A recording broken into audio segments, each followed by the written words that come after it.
দুনিয়া সুদখোরকে দিয়ে দিলাম, দুনিয়া ঘুষখোরকে দিয়ে দিলাম, কিস্তিখোরকে দুনিয়া দিয়ে দিলাম, হারামখোরকে দুনিয়া দিয়ে দিলাম। যা বেঈমান, তুই দুনিয়া নে, আমি আখিরাত থেকে নেব ইনশাআল্লাহ। যা সুদখোর, তুই খা, সুদ খা, খা, তোরে দুনিয়া দিয়ে দিলাম, তুই খা, তুই ভাঙ্গাসার তেলাপিয়া খা, তুই বাতার মাছ খা, আর পেশাব পায়খানা কর, আর ঘুমা, তুই দুনিয়া ভোগ কর, আমরা আখিরাত থেকে নেব ইনশাআল্লাহ। এজন্য মুমিন কই থেকে নেবে?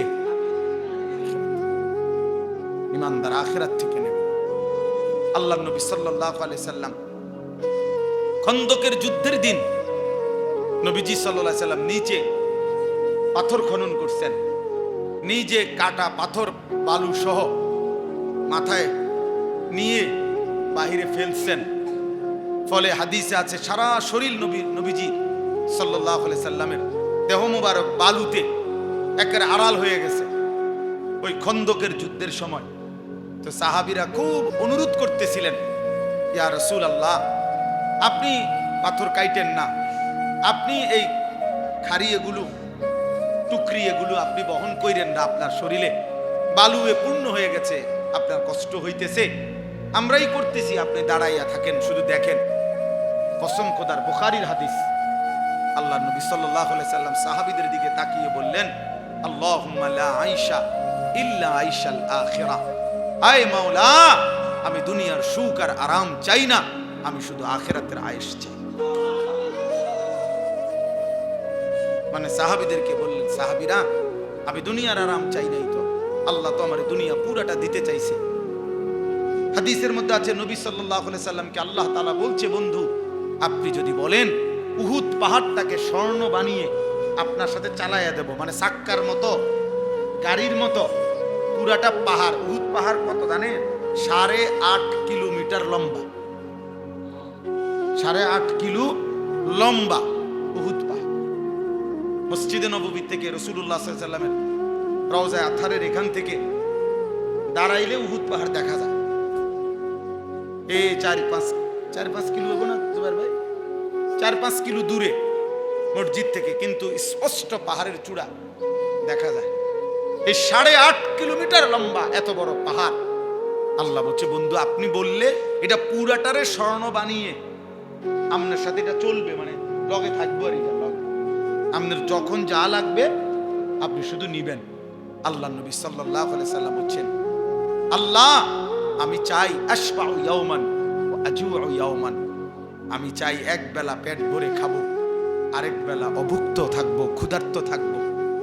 যে বেলা খাবো সে বেলা আপনার শুকর আদায় করব, আর যে বেলা ক্ষুধার্ত থাকবো ওই বেলা আপনার জন্য সবর করব, বিনিময়ে শুকরের পুরস্কারও নেব, সবরের পুরস্কারও নেব।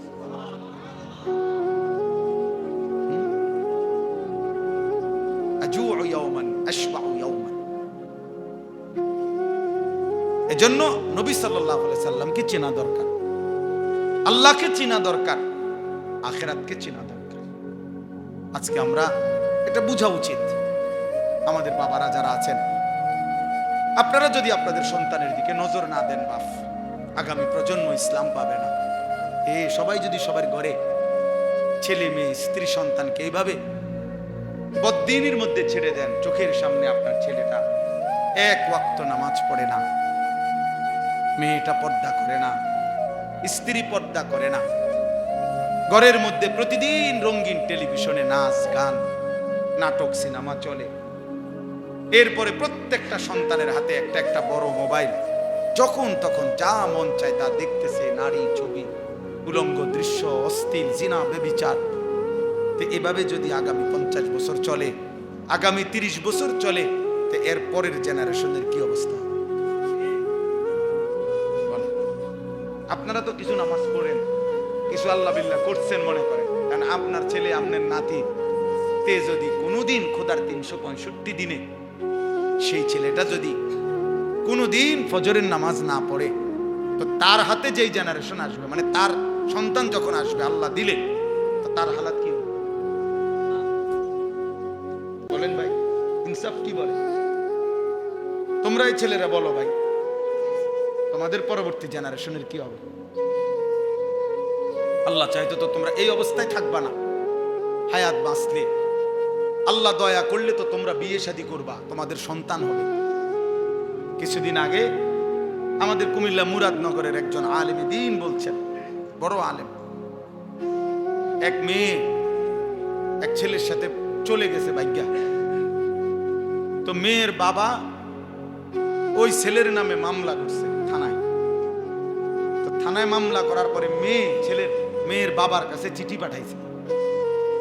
কসম খোদা, এই চিঠি দেখাইছে মেয়ের বাবা। মেয়ের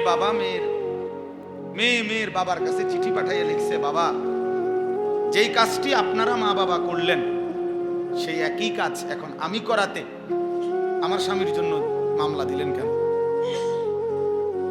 কি বুঝেন না? কি মানে এরা বাপ মাও কি এক সময় এরকম পলাইয়া ভাগ্যা বিয়ে করছে, সেই ঘরের মেয়ে এটা। তো এখন মেয়েও আরেকটা ফোলারে লইয়া বাঁচছে। মেয়ের প্রশ্ন হইল, আপনাকে দুজনে যে এরকম করলেন, একই কাজ তো আমিও করলাম, আমার বেলায় কি করলেন কেন, মামলা করলেন কেন?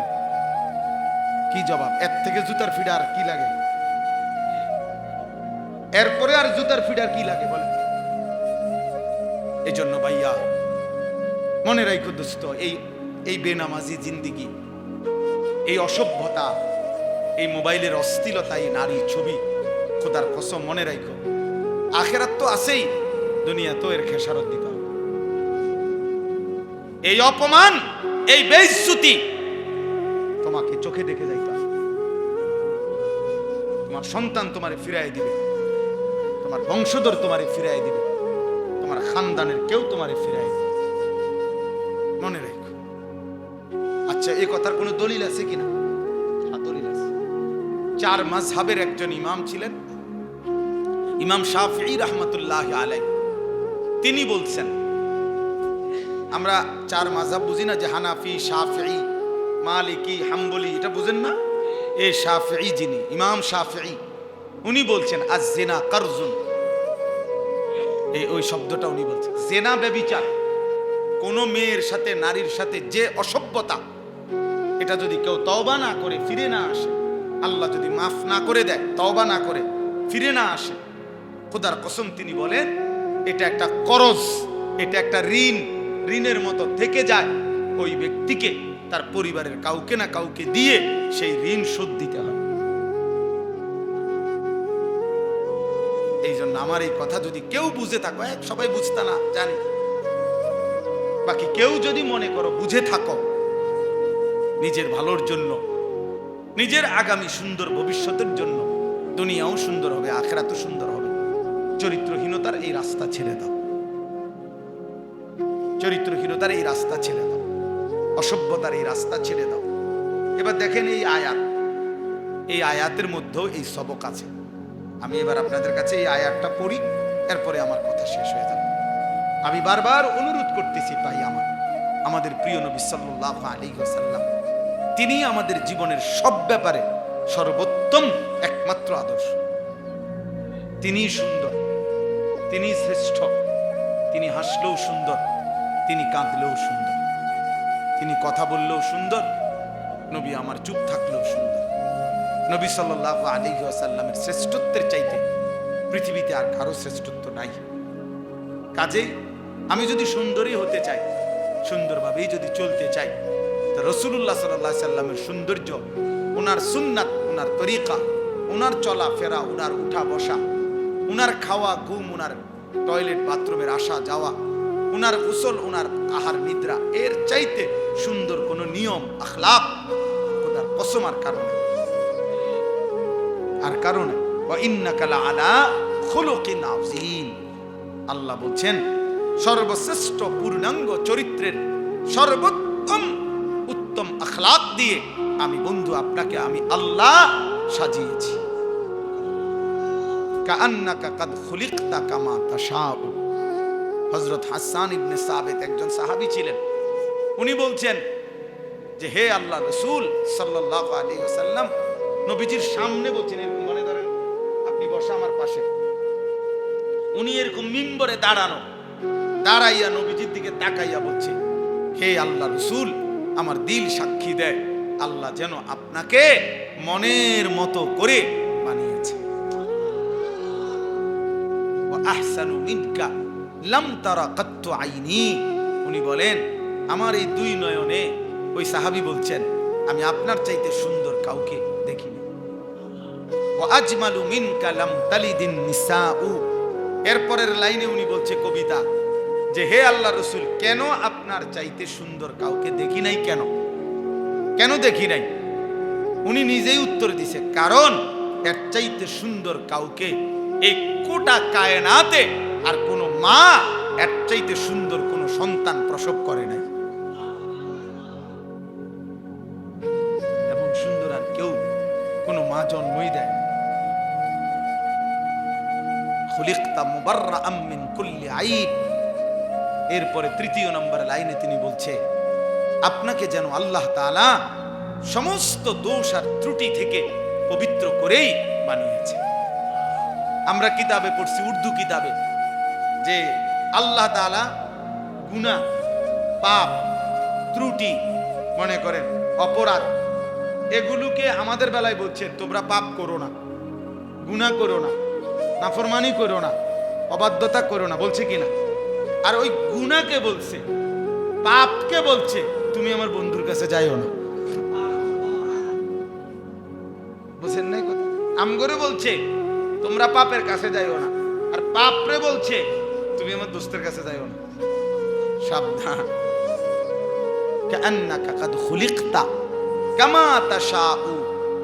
এরপরের লাইন যেটা আগে বলে ফেলছি, অর্থাৎ তিনি চতুর্থ নম্বর লাইনে বলছেন, হে আল্লাহর নবী, মনে হয় আপনাকে আল্লাহ নিজের মনের মতো করে সাজিয়েছেন। তাইলে আজকে আপনারা বাবারা বুঝতে শিখেন, নবী সাল্লাল্লাহু আলাইহি ওয়াসাল্লামের সৌন্দর্য কেন ছেড়ে দিলেন? দাড়ি কাটলেন কেন? কেন দাড়ি কাটলেন? এই পৃথিবীতে গত 1450 বছরের ভিতরে পৃথিবীর ইতিহাসের কোনো বুদ্ধিজীবী, কোনো পণ্ডিত, কোনো গবেষক, কোনো দার্শনিক, কোনো বিবেকবান ব্যক্তি, একেবারে হিন্দু, বৌদ্ধ, ইহুদি, খ্রিস্টান, এমনকি নাস্তিক, মুরতাদ, মানে যে আল্লাহরে মানে না, সৃষ্টিকর্তাও মানে না, এমন কোন বেঈমানও এই পৃথিবীতে খোদার কসম আজকের এই দিন পর্যন্ত কোনো যুক্তি দিয়া প্রমাণ করতে পারে নাই, বলে নাই যে দাড়িবিহীন চেহারার মধ্যে সৌন্দর্যের কিছু আছে আলাদা। এটা কি সেটা? এটা কোনো বেঈমানই পর্যন্ত প্রমাণ করতে পারে না। আমি চ্যালেঞ্জ করলাম, আমার নাম আনিসুর রহমান, আমি চ্যালেঞ্জ করি, আমি জেনারেল লাইনে পড়ালেখা করছি, কারো কাছে কোনো যুক্তি থাকলে কই। কুমিল্লা ভিক্টোরিয়া কলেজ থেকে মাস্টার্স পাস করা, কথা বুঝছেন না? বললেন আপনার কাছে থাকলে বলি, আমি আবার দরকার হলে মেয়েলের মধ্যে বিচার হইব, মেয়েলের বিচার হইব, দরকার চেয়ারম্যান মেম্বার লইয়া বিচার হইব, দরকার হলে জুতার ফিরে দিলেন, কিন্তু আমি প্রমাণ করে দিয়ে দাড়িবিহীন চেহারায় এক ফোঁটা কোনো সৌন্দর্য আছে কিনা, আলাদা কোনো বিশেষত্ব আছে কিনা, এটা পৃথিবীর কেউ বলতে পারে। তো এটা কেন রাখবো? একটা যুক্তি তো থাকতে হবে যে এটার মধ্যে একটা কি আছে। দাড়িওয়ালা চেহারার মধ্যে যুক্তি আছে, যেটা রাসূলুল্লাহ সাল্লাল্লাহু আলাইহি সাল্লামের সৌন্দর্য, আর তিনি যে সবচেয়ে সুন্দর ছিলেন এটা প্রমাণিত, ঠিক কিনা বলেন না? তাহলে এটার উপরে তো আমি যুক্তি দেখাইলাম, প্রমাণ দেখাইলাম, আপনারটার উপরে আপনি দেখান, আপনারটার উপরে আপনি দেখান। যদি বলেন মহিলাদের কাছে সুন্দর লাগে, তা আমরা বেডিয়ে কি গেছে গা? আমরা কি উদা চিরা খাই? আমরা বিয়ে করছি না, আমরা দাড়িওয়ালা বেড হইছি সব, আমরা বইয়ে বইয়ে বন খাই উদা নাকি? আমরা বউ নাই তো, তাইলে তো কি পয়েন্ট কি? এটা একটা বলে যে না একটা কাজ বেশি করতে পারে, একটা কোনো কাজ কিছুই না, শুধু নফসের অনুসরণ, মনের চাহিদার অনুসরণ বাবা, আর কিচ্ছু না, আর কিছুই না।